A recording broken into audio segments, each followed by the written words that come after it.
दोस्तों अच्छी खबर आ गई है। भारत में मॉनसून का आज आगमन हो गया है। केरल में मॉनसून का आगमन आमतौर पर 1 जून को होता है। इस बार संभावना अर्ली अराइवल की थी, लेकिन थोड़ा डिले हुआ। और डिले इसलिए हुआ क्योंकि ये अरब सागर पर एक सिस्टम बना जिसने हवाओं को रोका। जो हवाएं यहाँ पर चलती हैं, जो हवाएं यहाँ पर नमी लेकर आती हैं, जिनके कारण बादल बनते हैं, जिनके कारण बरसात होती है और तब जाकर केरल में मॉनसून के आने की घोषणा की जाती है। वो स्थितियाँ थोड़ा सा डिले हुई, लेकिन पिछले 2 दिनों के दौरान जिस तरह की परिस्थिति बनी उसके आधार पर मेट डिपार्टमेंट के द्वारा आज ट्विटर पर, अपने एक्स हैंडल पर, जो ट्विटर पहले हुआ करता था, उस पर आज दोपहर 12 बजे एक पोस्ट करके बताया गया कि मॉनसून का केरल में अराइवल हो चुका है। इसका अंग्रेजी जो वर्जन है वो मैं आपको सुनाता हूं पढ़कर, उसके बाद इसका मैं हिंदी अर्थ भी बताऊंगा। लिटरली क्या लिखा गया है। साउथ वेस्ट मानसून 2026 अपडेट, दक्षिण पश्चिम मानसून 2026 का ताज़ा अपडेट है ये। और इसमें समय क्या रहा है इस वो पोस्ट का, 1 जून 2026 12:03 पर। ये आज दोपहर 12:03 पर पोस्ट किया गया है और इसमें लिखा क्या गया है ये पढ़ते हैं। The southwest monsoon has officially advanced further over the country, bringing widespread rainfall and marking the beginning of its northward journey across India. दक्षिण पश्चिम मॉनसून आधिकारिक तौर पर भारत में आ चुका है। Advanced further over the country, bringing wide spread rainfall, और इसके चलते बारिश बढ़ रही है और मार्किंग द बिगिनिंग, ये एक तरह से कह सकते हैं मार्किंग पॉइंट है जब ये उत्तर की अपनी भारत की यात्रा शुरू करने जा रहा है। उत्तर की मतलब नीचे से ही आता है ऊपर, तो उत्तर की यात्रा की शुरुआत हो रही है। Monsoon onset over Kerala has declared based on the sustained rainfall, strengthening westerly winds and favourable cloud condition. 3 महत्वपूर्ण चीज़ें होती हैं उन 14 स्थानों पर जो पूर्व निर्धारित हैं। केरल में 12, 2 लक्षद्वीप और 2 कर्नाटक। तो इन 10 केरल में है और 2 लक्षद्वीप में, 2 कर्नाटक में। 14 स्टेशनों के नाम भी दिखाता हूं आपको। उन 14 स्टेशनों पर लगातार 2 दिन 2.5 मिलीमीटर या उससे ज़्यादा बरसात 60% क्षेत्र में, इन 14 में से अगर 2 दिन लगातार ऐसी स्थिति बनती है। पश्चिमी दिशा की हवा लगभग 30 से 40 किलोमीटर प्रति घंटे की रफ्तार से 600 एचपीए पर चलती है एक पर्टिकुलर रीजन में। वो रीजन लगभग यहाँ पर है 0 डिग्री इक्वेटर के पास से ऊपर थोड़ा सा, और उत्तरी देशांतर, अगर हम उत्तरी अक्षांश कहें या पूर्वी देशांतर कहें, तो यहाँ पर जो लोकेशन है उसकी, जहाँ पर हवा को मेज़र किया जाता है, मापा जाता है कि हवा की कंडीशन मॉनसून के सेट होने की है कि नहीं है, तो वो लगभग 5 से 10 डिग्री उत्तरी अक्षांश है और 70 से 75, 70 से 80 डिग्री पूर्वी देशांतर का हिस्सा है, जहाँ पर ये रीजन लगभग मान के चलिए, ज़्यादा बड़ा मैं बना रहा हूँ, थोड़ा छोटा और एरिया है, जहाँ पर पश्चिमी दिशा की हवा 30 से 40 किलोमीटर 600 एचपीए पर चलती है और क्लाउड बैंड इतना ज़्यादा हो इस रीजन पर, इंक्लूडिंग केरल, लक्षद्वीप और कोमोरिन रीजन, जहाँ पर जिसके कारण क्लाउड घने होने के कारण जो दिन में तपती है धरती, उसके वापस लौटने, उसके उस गर्मी के वापस लौटने की दर कम हो जाती है। आप जानते हैं, बहुत सिंपल सा फंडा है।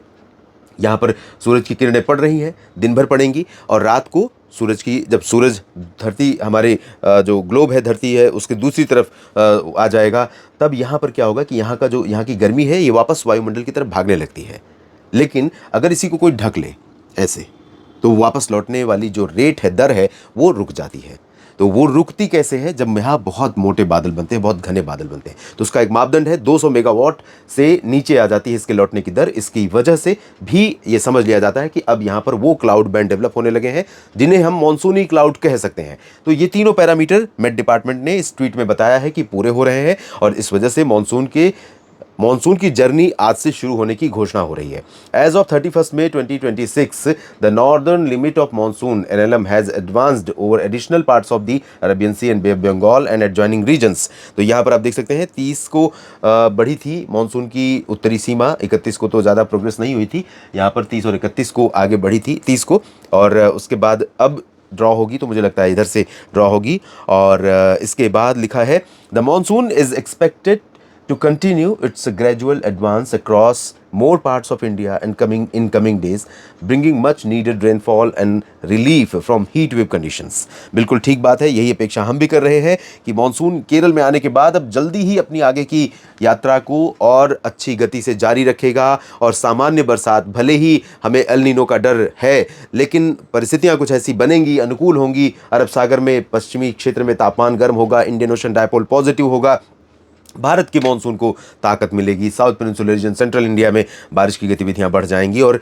लोगों को मच अवेटेड राहत मिलेगी जल्दी ही। और अब अगर बारिश धीरे धीरे यहाँ से बढ़ती है, मानसून भी प्रोग्रेस करता है, तो निश्चित तौर पर देश के उन जगहों पर जहाँ अभी मानसून का इंतज़ार महीने भर है, वहाँ पर भी लोगों का हौसला बढ़ेगा, किसानों की हिम्मत बढ़ेगी कि अब तो बारिश होने वाली है।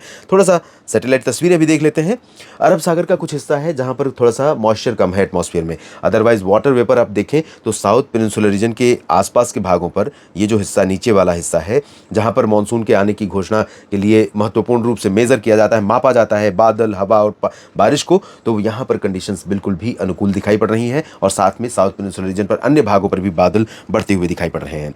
एक बार देख लेते हैं उन 14 स्टेशनों के बारे में। यहाँ पर आप देखिए केरल में और केरल समेत केरल, कर्नाटक और लक्षद्वीप के 14 स्टेशनों को पहले से ही चिन्हित किया गया है मौसम विभाग के द्वारा, और मौसम विभाग इन्हीं 14 स्टेशनों पर होने वाली मौसमी गतिविधियों को ध्यान में रखते हुए, मेजर करते हुए मानसून के आगमन की घोषणा करता है। इनमें से 60% केंद्रों पर लगातार 2 दिन या औसतन 2.5 मिलीमीटर या उससे अधिक बारिश, हवा की विशेष स्थिति और बादलों का अधिक डेरा मानसून के आगमन के लिए बहुत महत्वपूर्ण है। इन्हीं चीज़ों का माप किया गया है और इन्हीं चीज़ों के माप के आधार पर मौसम विभाग के द्वारा आज डिक्लेयर किया गया है। अच्छी खबर है, मैं जब 3 दिन का मौसम पूर्वानुमान सुबह कर रहा था तब तक ये अपडेट नहीं आया था, और तब मैं यही आपसे कह रहा था कि प्रार्थना करते हैं कि सही समय पर शुरुआत मानसून की हो, सभी राज्यों में समय पर मानसून आए और सामान्य बरसात भले न हो, सामान्य से थोड़ी कम रहे, लेकिन वितरण अच्छा रहे, बारिश वाले दिनों की संख्या ठीक रहे, उससे फसलें अच्छी होंगी, लहलहाएंगी, किसान खुशहाल होगा और देश के हर आम और ख़ास आदमी को राहत मिलेगी।